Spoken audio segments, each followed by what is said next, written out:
Dear friends, today we will discuss the instruction set of Intel 8085, and the topic of discussion would be the data transfer group instructions.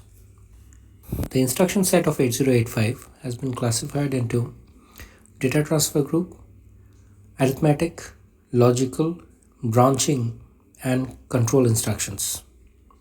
These instructions can move data between CPU registers, that is the data which is inside the CPU registers can be transferred between the CPU registers, that is it may be transferred between accumulator and register B, or say C, or D, E, H, L, or any combination. The data can be transferred from CPU register to the memory, and it can be transferred from memory to CPU register. Data can also be transferred between the internal CPU registers and I/O ports. Well, in each and every case, the instructions copy the data from source to the destination. So while copying, the content of source are not modified or destroyed. Now let us see the move instruction. Here, the move RD, RS. Here RD means the destination CPU register, RS means the source register.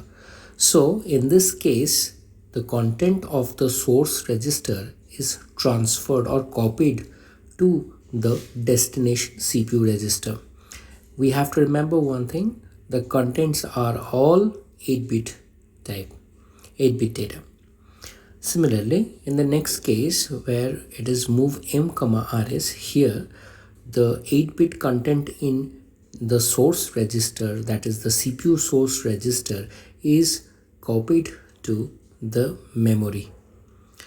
Now in the next case where it is move RD, M, it means the content, 8-bit content in the memory is transferred to the CPU register, that is the destination register. Now in this diagram here we can see the format of move instruction. Now the move instruction is an 8-bit operational code.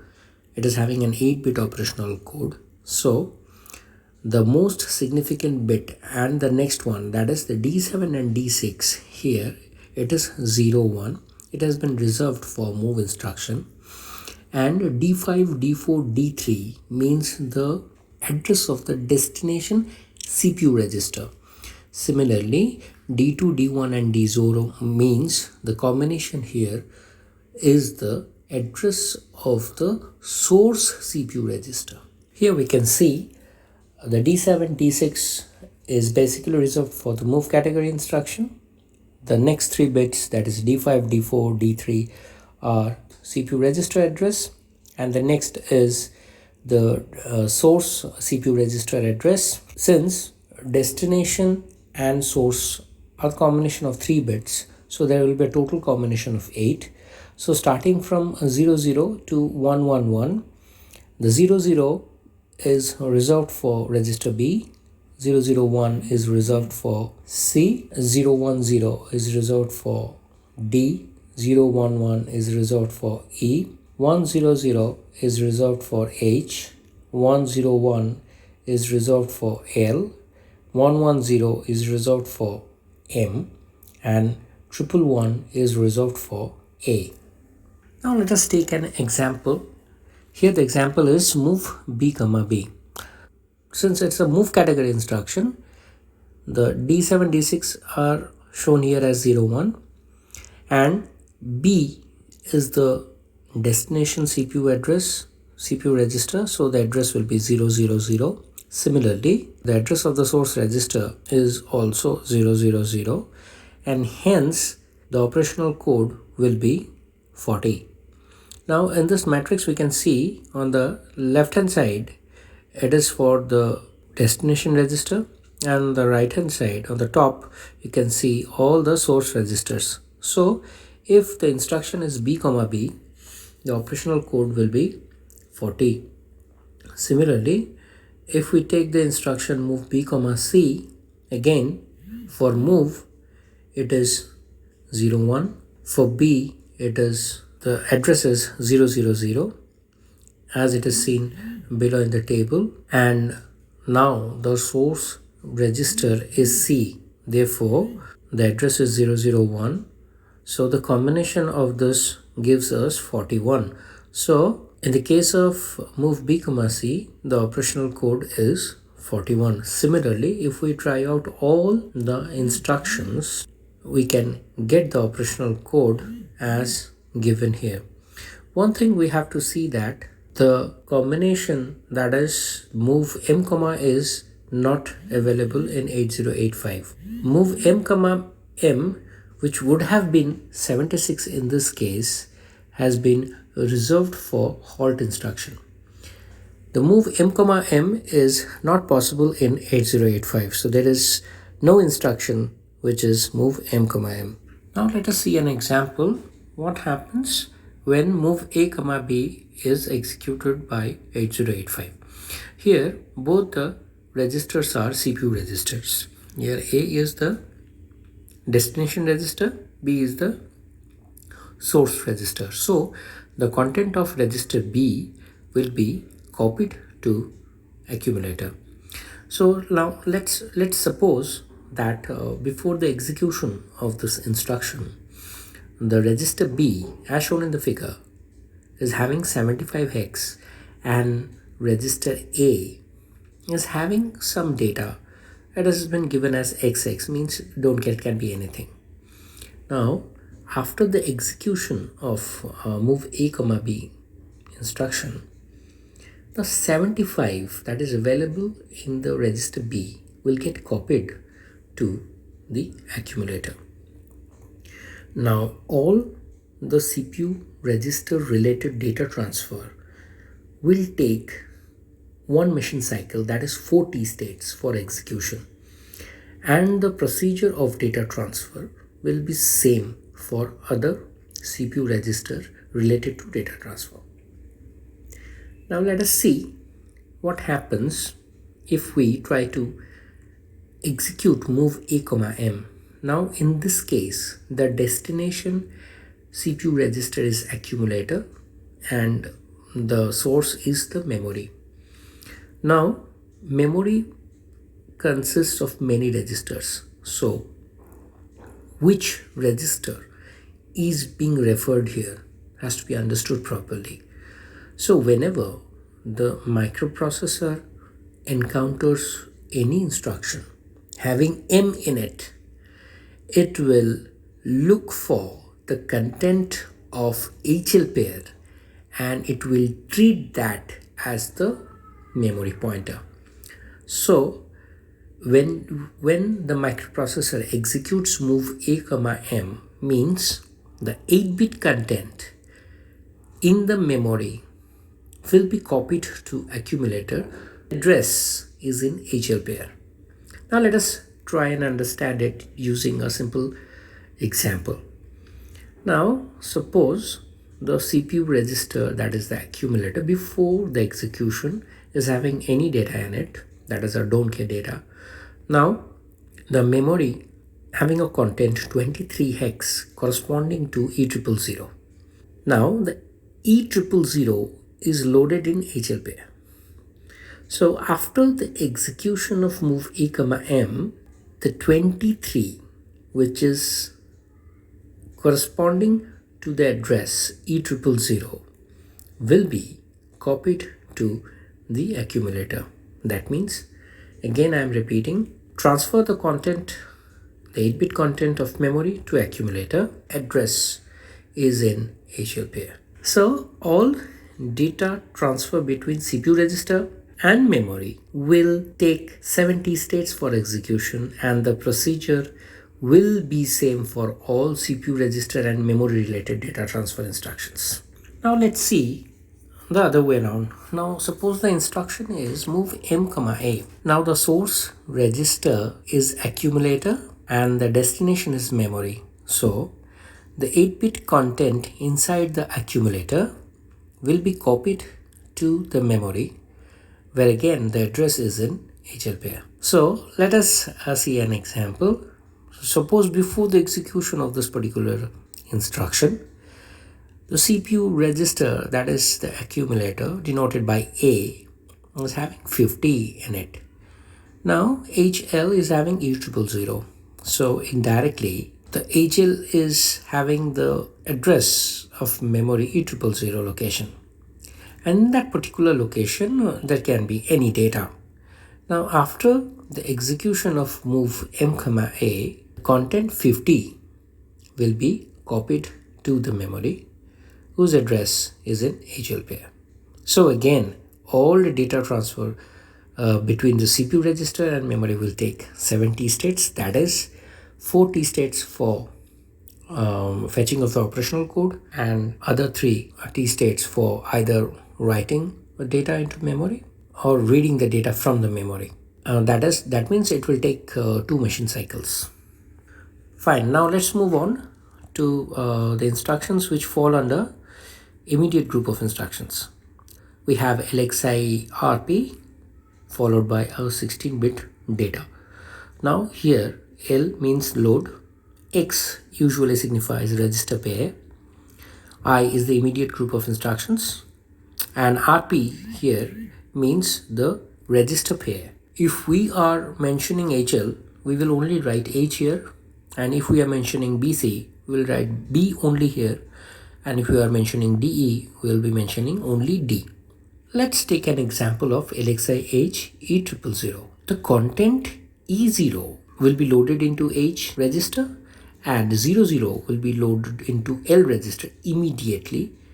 So load the content E000 into HL pair immediately. So before the execution of this particular instruction, HL may have some data. So after the execution of this instruction, the H will have E0 and L will have 00. The same thing is true for LXI B. In this case, it is LXI B FF00, means FF will be loaded into register B and 00 will be loaded into register C. Again, the same thing happens if we consider the instruction LXI D. Here the data is D0 F0, means after the execution of this instruction, D will have D0 and register E will have F0. Now let's see the immediate group of instructions dealing with 8-bit data. Now in this case, it's MVI RCPU here means, RCPU means any register residing inside the microprocessor. So this means 8-bit data will be immediately copied into the register mentioned in the instruction. So let us take an example. If it is MVI AFF, before the execution of the instruction, accumulator may have any data, but after execution of this instruction, now A is having FF, where FF was immediately provided inside the instruction. Similarly, MVI B FF means B will be loaded with FF immediately. MVI C means C will be loaded with FF content immediately. Similarly for D, for E, for H, and for L. In this example, I have taken FF. It can be any data. FF, it can be any data which is suitable for you, that you are going to use in your program. Let's move on to the next section where it is MVI M 8-bit data. Here it means we have to immediately copy the 8-bit data into memory. Now in this case, the 8-bit data, suppose the instruction is MVI M89 hex, therefore the 8-bit data, that is 89 hex, will be copied to memory whose address is again in HL pair. It's time and again I'm telling you that if the instruction is having M in it, the microprocessor will by default check what is the content of HL, and that will be treated as memory address. So in this case, before the execution of this instruction, the HL pair was having E000. So corresponding to that, we had, it may have any data. So after the instruction of MVI M89, 89 will be loaded into the corresponding location to the instructions belonging to direct addressing. The example is LDA E000. Now this instruction only is referring to accumulator. So the meaning of this instruction is load accumulator with 8-bit content from the memory having the address E000. So the address of the content is directly provided in the instruction itself. Here the address is E000. So the content corresponding to E000 will be copied to accumulator. In this case, let us see, before execution, memory was having a 9F data corresponding to E000. Now after the execution of this particular instruction, accumulator will be having the same data that is there in E000. Requires 4 machine cycles. The first machine cycle will be required for the operational code fetching. The next one will be required, next two actually, will be memory read, which will read E0 and 00. Only after that the microprocessor will have the information about the address from where the content will be read, and since it is getting into the microprocessor, it will be a read operation again. So the last machine cycle will be a memory read, which will read the content corresponding to E000 into the microprocessor. In data transfer type of instructions, none of the flags get affected. Let's talk about STA, again followed by 16-bit address. The example is STA E000. It is just the opposite of LDA. Here, the 8-bit content inside the accumulator will be copied into memory. The address is given in the instruction, that is E000. So let us seek an example here. Before the execution of this particular instruction, accumulator is having 47 in it, and the content across E000 is unknown. So after the execution of this particular instruction, the 47 will be copied from the accumulator to the memory corresponding to E000. Since E000 is directly mentioned in the instruction itself, again it will require 4 machine cycles. The first machine cycle will be for opcode fetch. The next two will be for memory read, where it will read the memory address E000, and the last one will be a memory write. Since the information or the data is going out of the microprocessor, it is being sent out of accumulator to the memory. Hence the last machine cycle, that is the 4th machine cycle, will be a memory write. So total it will be 4 for opcode fetch, 3 for memory read, 3 again for memory read, that is the 3rd machine cycle, and the 4th machine cycle will be memory write. So 13 T states. Again, none of the flags gets affected. Now let's talk about LHLD followed by 16-bit address. Now to understand this, let us take an example. Now LHLD E000 is the example that we are going to see. So suppose before the execution of this particular instruction, the memory corresponding to the location E000 is having 55 and E001 is having 34. Now after the execution of LHLD E000, the content 55, that is corresponding to the address E000, which is mentioned in the instruction, will be copied to register L, and the content 34, which is just the next memory address, will be copied to register H. That means 55 gets copied to L and 34 gets copied to H. So the address that has been mentioned in the instruction, the content corresponding to that will be loaded first into H. The instruction, the address automatically increments to E001 internally, and the next content will be copied to H. Now if we talk about the machine cycles, it will require 5 machine cycles, because here opcode fetch will require 4 T states, that is the first machine cycle. After that there will be 2 memory read, one for E0, other one for 00. So 3, that is 6 T states. That is after the 3rd machine cycle, the microprocessor is presently having the address inside it from where the first content will come into register L. So now there will be a memory read. The content corresponding to E000 will be loaded into L, and the address automatically increments to E001, and during the last machine cycle, the 34 will be loaded into H. So to accomplish this task, that is to execute this particular instruction, that is LHLD E000, microprocessor 8085 needs 5 machine cycles equal to 16 T states, and none of the flags get affected. Fine, let's move on to SHLD followed by a 16-bit address. Again, it is just the opposite to LHLD. Now again, let's take an example to understand it better.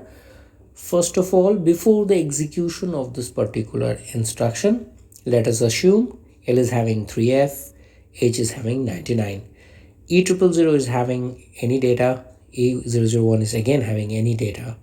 So after the execution of this particular instruction, that is SHLD, 3F will get copied to E000, 3F, that is in register L, will get copied to E000, and H content, that is 99, will get copied to E001.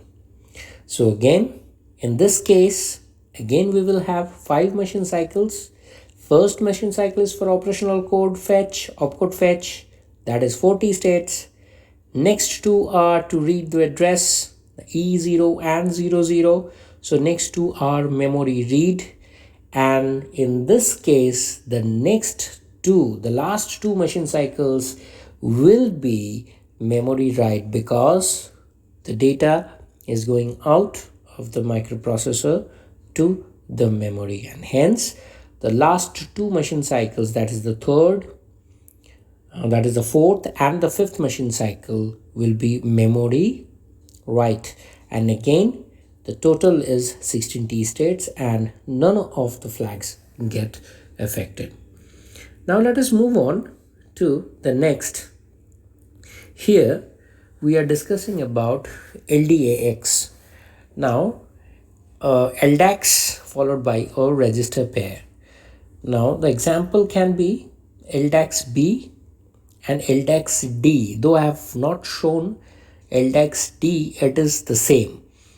So we have to remember this, that in case of LDAX, only 2 register pairs are allowed, that is BC and DE. So in this example, I have only shown LDAX B. Now let us try and understand what is this. In this case, again LDAX X means the register pair. So here we are considering B, so I have only written B. So LDAX B means load 8-bit content in the memory corresponding to the address which is in BC pair into accumulator. Now let us try and understand it using a simple example. E000 is having a content 44. Now E000 is again loaded in BC pair. Now here the CPU register A before execution is having any data in it. So after the execution of this, the content of memory corresponding to E000 is directly getting copied to accumulator. Here BC pair is acting as a memory pointer. So in the case of LDAX, BC and D act as memory pointer. So BC and D are the only registers that will act as memory pointer in the case of LDAX instruction. Let us see what happens in the case of stacks. Stacks again is applicable to BC and DE pair. I am only mentioning stacks B, same for stacks D. Now here the content of accumulator, the 8-bit content of accumulator is copied to memory whose address is in BC pair. So again we can see that using the simple example, here the CPU register A is presently having FF, BC is having E000, again the memory address, that is E000, and corresponding to that data may be anything. So after the execution of stacks B, the content of accumulator, that is FF, gets copied corresponding to E000 location, and that particular address is in BC pair.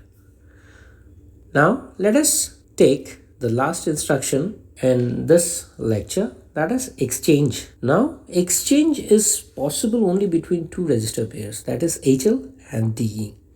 So suppose before the execution of this instruction, HL was having 32FF and DE was 4758. So after the execution of this particular instruction, HL will have 4758, that is the previous content of DE, and DE will have 32FF, which is the previous content of HL. That means the contents of H is exchanged with D, L is exchanged with E. So this instruction is only possible between HL and DE. I hope this video tutorial has given you some insight about the data transfer group instructions. So to conclude, in this lecture, we have seen data transfer instructions. We have seen the instructions belonging to immediate, direct, register, indirect, and register type addressing instructions. And we have seen all the instructions under this with proper and suitable examples.